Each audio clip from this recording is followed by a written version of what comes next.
Well, we're so excited to have the chance to talk to you a little bit further. Lewis Smith, thank you for an excellent talk. I had never thought of architecture in the way you presented.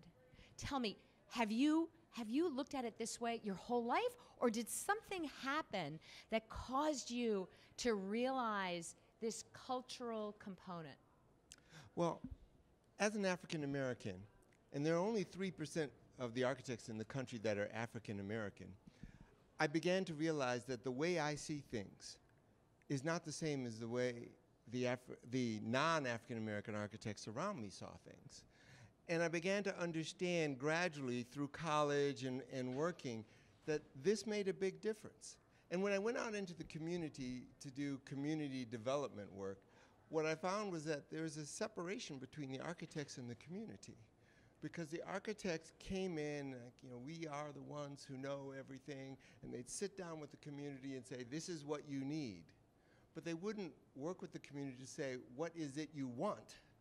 And I started working with a community in Charlotte that was an African-American community that dated back to the Civil War.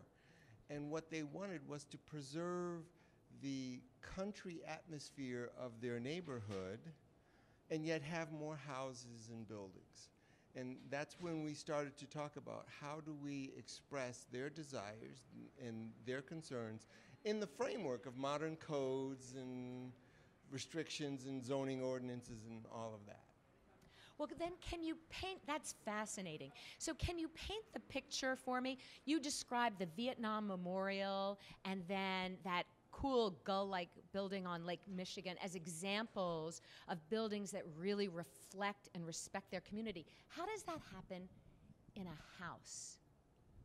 How it happens in a house is that it must reflect the owner's intention. Now, 90-something% of the houses in this country have no architects concerned with them at all. The builders go out and they use a plan that they got in the 1920s, and it's been adjusted every 5 years since then to meet whatever code and changes are. And so we get Victorian houses being built by nationwide builders everywhere from Maine to Arizona and California and Seattle. And it all looks like New England, which is maybe good for New England, but it dilutes your brand. What can I say? So, for an owner, I would say, what is important to you? What is it that you want to express in this house? And can you give up this idea that your house has to look like your neighbor's house? And for most people, modernism doesn't quite do it. And I found some interesting cultural differences. African Americans don't like glass houses. They don't want to be seen because in the past, through the 50s and the 60s, with violence against the families, they would rather people not know whether they're home or not. On the other hand, European Americans are very proud of what they've accomplished, and they want to have glass houses so they can show how lovely what they have is. A very different perspective. So Asian, my wife happens to be of Japanese descent. Asians like a very muted color palette.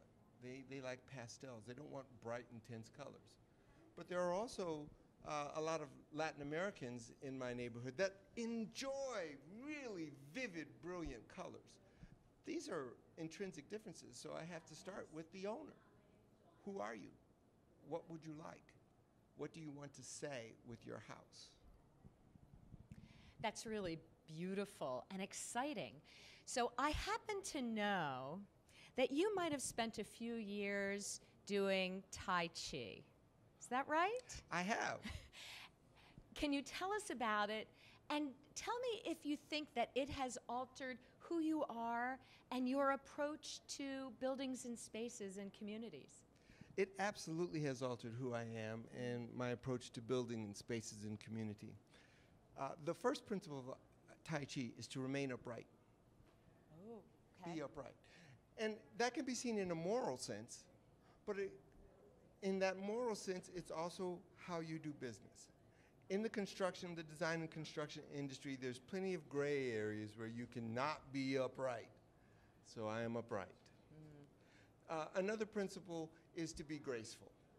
And I think that's an excellent aspiration for any design, is to be graceful, not to be broken.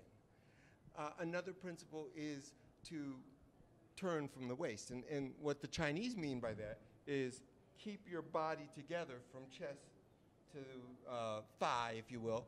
And how that applies to architecture is very simple. Do something whole. Don't break things up into bunches of little pieces unnecessarily. And the fourth is to separate yin from yang. Do one thing and then another. Don't try and do everything at once. And the last is to relax. And can't we all? I'm not quite ready to let you relax, though. What do I want to ask you? Okay, let's say that you have proselytized and convinced us all. If your vision for architecture could be realized, what would a city look like? A city, in my vision, would have 3 different levels of buildings, and I don't mean heights by that. I mean you're going to have buildings where a lot of money has been spent and a lot of energy and time has been spent to develop an identity that isn't just for that building, but is for the city at large. You'll have another level of buildings that is to create identity for a neighborhood. And it's the same thing, but on a slightly smaller scale. And then you'll have the identity of the individual buildings. Now, a few years ago, I did a tenant upfit for a beauty salon just outside of Charlotte, North Carolina, for a Vietnamese woman. She wanted to blend Vietnamese culture with Charlotte Southern comfort. And one of the things that we wound up doing was to place a large red wall at the entry upon which she put all the shelves for her products. The color is good luck in Vietnamese understanding. Yes. Ironically, it means death for Koreans. And to this day, she's only had maybe 2 or 3 Koreans come in there because culture is important in how you see things. So, it doesn't have to be expensive. That wall is paint. It's not red marble, it's not some kind of fancy burnished aluminum, it's just paint. But color has meaning, and so that's how we addressed it. Well, Lewis Smith, you have helped us see buildings, neighborhoods, and communities in a new way, and we thank you so much. It's been such a privilege to listen to you. Thank you. My privilege. Thank you very much.